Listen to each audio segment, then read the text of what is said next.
This podcast is sponsored by Demode Records. Welcome to a Fish Out of Water podcast. This is your host, Richard Wright. Today, we are interviewing Richard Wright. This is part 3 of this podcast. It's been a pleasure. Thank you very much. Is there anything you'd like to add? What are your hopes for the future? Where do you think developments are happening? You know, we've got wars from every side now. I mean, some people are worried that it could be World War III, you know, if America and Russia get involved, God help us, you know. And everyone else. I think, no, I mean, Richard, very, very good question. I just fear we're unlearning the lessons of the past. You know, the international system, international law, humanitarian law based on the Geneva Conventions, human rights law, all this was set up by essentially under the auspices of the United States at the end of the Second World War. Why was this done? Because the world was totally opposed to any possible repetition of what happened in Germany and the Holocaust. That was the foundational drive behind all these things. We're unpicking it. We're undoing it. And you know, Israel is not respecting international humanitarian law in Gaza or in the West Bank. You know, Palestine, Hamas killing civilians, the same in Israel, the same. And all throughout the whole region and beyond, you know, Russia and in Ukraine. If we unpick this whole system, which has been the foundation of our prosperity in many ways since the Second World War, we're heading into really dangerous territory. That's my view, and I think it's a huge mistake. It's a huge mistake for Israel, which you know, is in many ways a thriving modern country, but is not currently acting in a way restrained by international legal norms. It's a big mistake for the United States, which is undermining, in my view, its power. It's just bullying itself around, acting as a as a state, a sort of nationalist state, thinking only about itself. Power comes before law, and all this stuff. It's very dangerous, and I don't envisage it'll lead to a Third World War. But if we go back to the law of the jungle, then we risk going back to experiencing things that have happened in the past that we never wanted to see happen again. So, you know, there needs to be a collective wake-up call about the need to respect and apply international norms, international law in all its manifestations. It's not perfect. It's absolutely not perfect. It can be improved, no question about that. But let's work to make it better rather than to unwind it and unwind it by force and ignoring the lessons of the past. And it's civilians, you know, it's ordinary people who suffer. You know, something like over 20,000 children have been killed in Gaza. I mean, this is just simply unacceptable by any norm. You cannot, you know, have a situation where this sort of thing has happened. And children are being killed in the Lebanon now. Iran is on things in the past, and you know, this has to stop. And you know, otherwise, if there is to be war, then it has to follow the laws of war. And one of the primary goals of the laws of war is to protect civilians at all times, and that is just simply not happening now. So my message, or my firm belief, is that let's not collectively throw away all the lessons of the past, the hard lessons and the experience and what happened in the past. We don't want to see a repeat of this, but it will, you know, atrocities will recur unless we stick to our principles and norms. And it's more necessary than ever. And I have to say, you know, the way the world is going right now, I don't see it.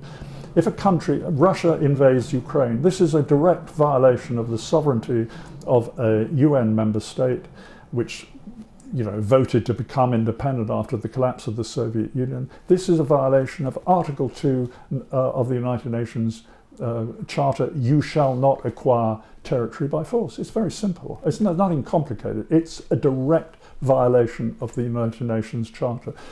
And I can go on with many other examples. Are we going to tolerate this? I mean, are we going to accept this?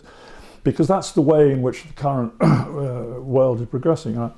As a former EU official, the whole European Union is founded on the basis of the need to get countries to cooperate and work together, and to, above all, to promote peace. And the European Union itself is struggling with all these concepts. So there's a massive amount of work to be done. I'm not saying that we just stick rigidly and put our head in the sand and pretend everything was great in the past, because it wasn't. But let's be very careful about the way in which we allow current attacks on the foundational pillars of the international system. It's hugely dangerous. Nobody will benefit it. They might benefit in the short term, but in the long term, everybody will be worse off. And I think it's extremely dangerous, and we need to stop it. You mentioned the law of the jungle. What is the law of the jungle? Well, I think it's every man for himself. It's going back to states pre-First World War, acting on their own, acting through, power relationships. That's what we're seeing, isn't it? I mean, the United States, Russia, China. China is fairly quiescent for the time being, but overhanging. There's this threat of a conflict over Taiwan. Israel's exerting its power throughout the Middle East. I mean, meantime, international legal norms are just basically ignored, and we have to stop it. We have to stop it. The powers, there was this famous speech by Prime Minister Carney of Canada at the Davos gathering in February, and he said that medium-ranking world powers need to come together and form essentially alliance, or strengthen an alliance to uphold these norms and values. And I think he's right, because if the United States and other powers don't do it, then we have to step in and see what we can do as like-minded countries. I just came back from a private visit to Japan. I mean, Japan's another country which finds itself in this sort of the middle power rank. South Korea, Australia, Canada. I mean, these are all like-minded countries for most European countries, and I think we should work very closely with them to preserve the key founding blocks of the international system, because it's in our interest to do so. What about Africa and parts of Asia and Latin America? What's their view on what do you... I don't really...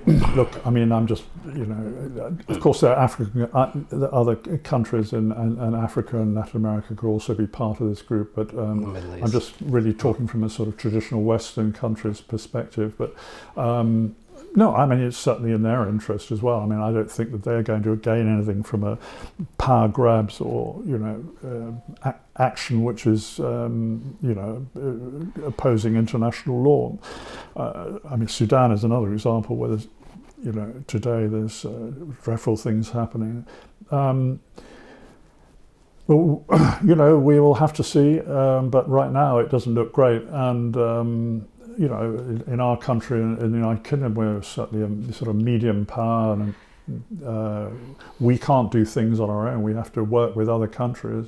As a former EU official, I'm bound to say, Brexit was a complete and absolute disaster economically and politically. But, I think there's a growing realisation now that Britain has to re-engage with Europe. Why is that?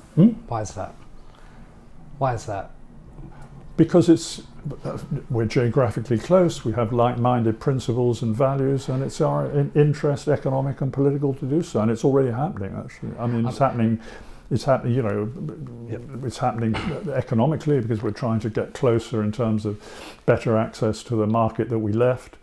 And just to remind anybody that needs reminding, it was the Conservative former Prime Minister Margaret Thatcher was the one who was the driving force of the EU single market, which, because she wanted, her vision of Europe was of a Europe of unified markets in which British business would benefit. And yet it was the Conservative Party which was in the driving seat in pulling us out from Europe 30 years later.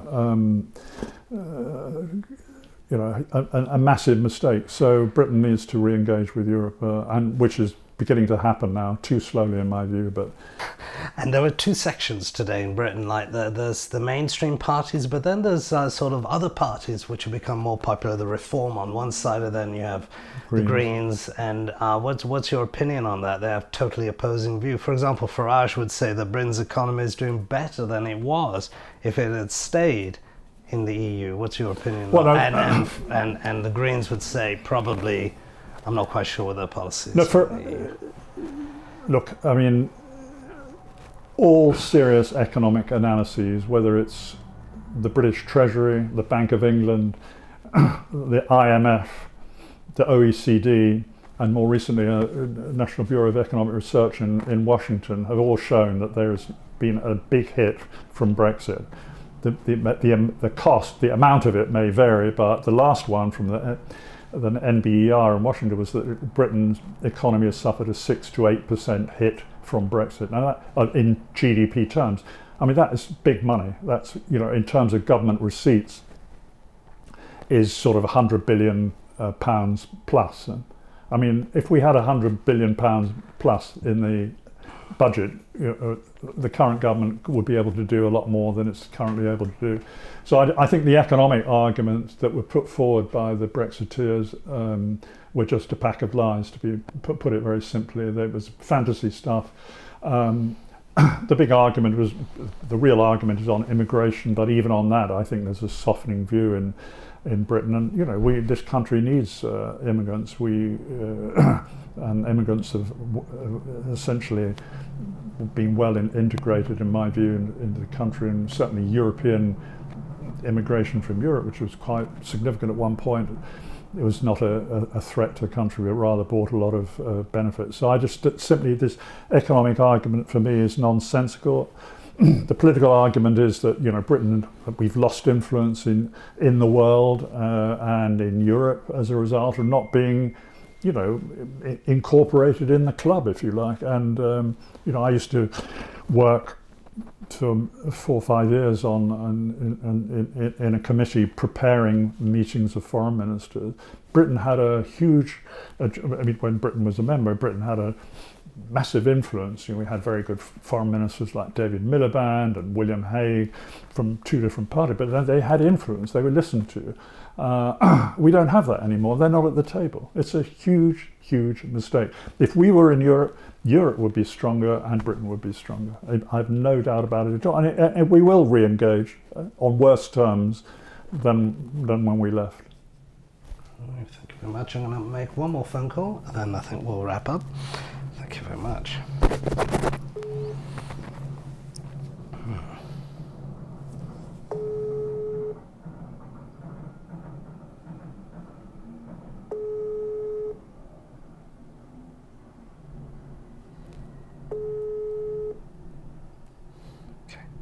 Final words. Final words? Yes. Me or you? You. Well, I think I've just about said it all.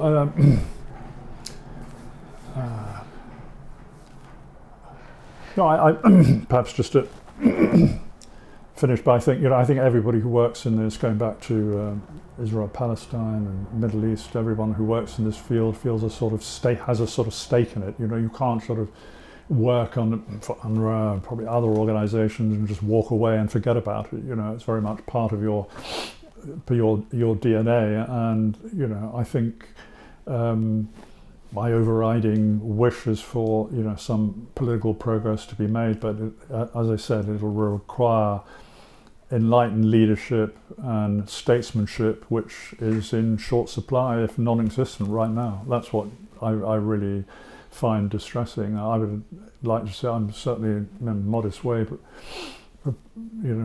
like to contribute to that. As I say, we are in a group petitioning or urging the European Union to take a more active role and take a more active stance. But right now, I have to say, Richard, with all humility, that I'm not hugely optimistic that they were going to see much progress in the next few years. What would the Israelis and Palestinians have to agree with in the first instance? No, I think they've got to agree on 2 states. I mean, let's remember 157 out of 194 UN member states have, recognized Palestine as a state. Of course, the materialization of that state is not doesn't exist because of the conflict. But so 84% of the world's states recognize Palestine. What has to happen? I mean, there has to be an agreement on, land rights, security, which is paramount for both sides. Often we hear about, Israel's security concerns, which are valid, but also equally valid for Palestinians. There has to be, a political agreement to share, as we discussed, a very limited geographical space to which both sides have claims. Has to be a renunciation of violence and terrorism, etc., etc. So there's an awful lot that's got to be done, and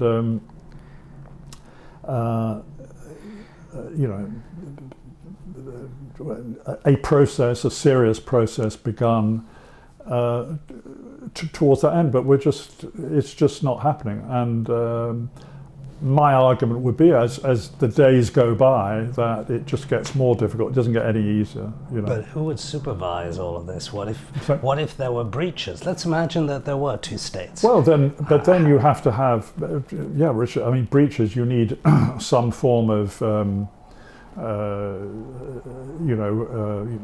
say a UN, a UN military force, or just like something like you're going to need in between Ukraine and Russia. You're going to have some form of neutral force with a mandate to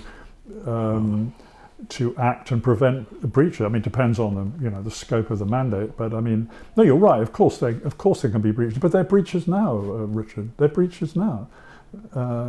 Settlers are roaming around threatening Palestinians. That's breaching law. I mean, Hamas attacked civilians and military and police targets in Israel on the 7th of October. That's a breach, of law, particularly with regard to civilians. But you can't say, well, what have they? I mean, if there are breaches, there are breaches all the time. I mean, if there was some sort of political understanding and political settlement, then maybe there should be less breaches. But I mean, the 2 sides have just got to, if there is to be a solution, they just have to accept a basic understanding of what the configuration of the territory will look like, etc., etc. And they're just nowhere near it. Are there any leaders that are near it? I'm sorry? Are there any leaders that are near it, that have a vision? Not in my view, no. Is there anyone that has a vision?